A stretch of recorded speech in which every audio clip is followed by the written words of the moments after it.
Yes, welcome back to the SA Sports Show. That's it, Marcus. Well played, mate. I thought you played a very, very good game, mate. A bit of a packed program. Came off the bench. Came off and did it like you've been doing it for 100 years, mate. And you probably have been doing it for not 100 years, mate. That'd be me having a crack.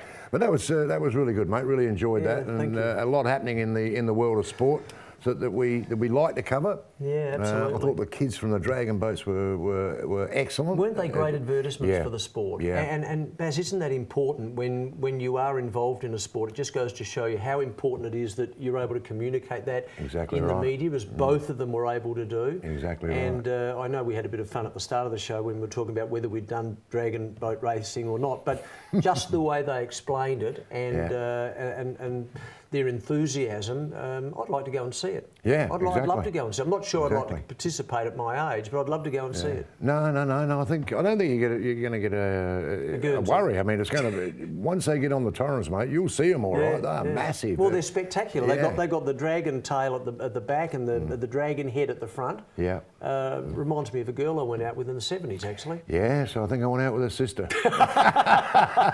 For sure, mate, for sure.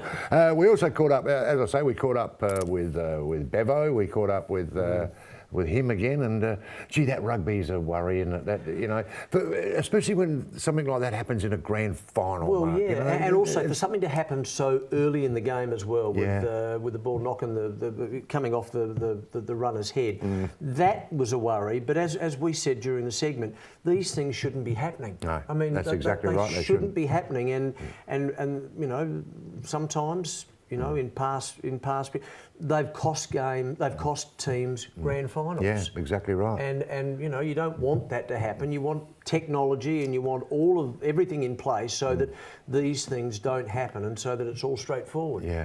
Now, mate, I've got to ask you. We're in the middle of AFL Trade Week.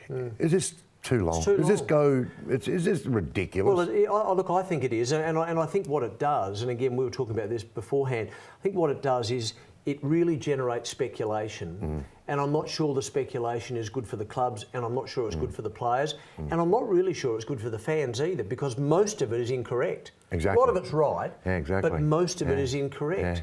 Yeah. And this just goes on day in and day out. I know a lot of the media love it, but I'm not sure it's healthy. You know, they made a point that the week in the EPL where you have that transfer window in January or whenever it is the biggest week in the sport. That the fans love it because there's a chance that your club's going to pick up a £2 million player from somewhere. A lot of expectation. That's right. So that they've likened this week to the EPL transfer window, which I think is ridiculous because the EPL, you're talking telephone numbers when you start talking about players, salaries and whatever. I don't think our week is the same. I think everybody feels a little bit the same as you and I, that people just tell lies. How long would you like it? Well, I think it should start maybe go from Wednesday to Sunday, maybe. Yeah. Because I 4 days. I think last year, mate, the first deal was done after trade week started on the Monday. The first deal was done on a Thursday. The first deal. So that's Monday, Tuesday, Wednesday, Thursday. So the first 3 days, all the journos and the football experts are saying, well, Mark Hastings going to Geelong. And remember, Baz, too, a lot of the deals are done in the last couple of moments. Exactly right. Yeah. That's the exciting part about it. So Saturday and Sunday, boom, all of a sudden you get 1 million deals done. And of course that's going to happen.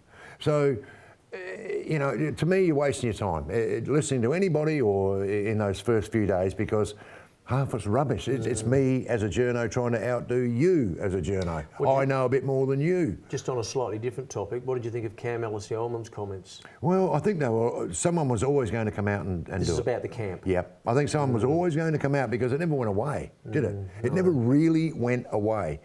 Even though it was denied by the club, it still festered, didn't it? Until somebody come out and went, there it is. I think Adelaide would be horrified, and I think Adelaide would be concerned that other players are going to come out and say more about it. They should have nipped that in the bud. They should have nipped it in the bud 18 months ago. They should have, mate. Thanks for joining us today, mate. Really appreciate your help today. Thanks, Baz. It's been a great show. Yeah. It's been a great show, and thank you all for tuning in to the SA Sports Show, and more of the same next week. Bye for now.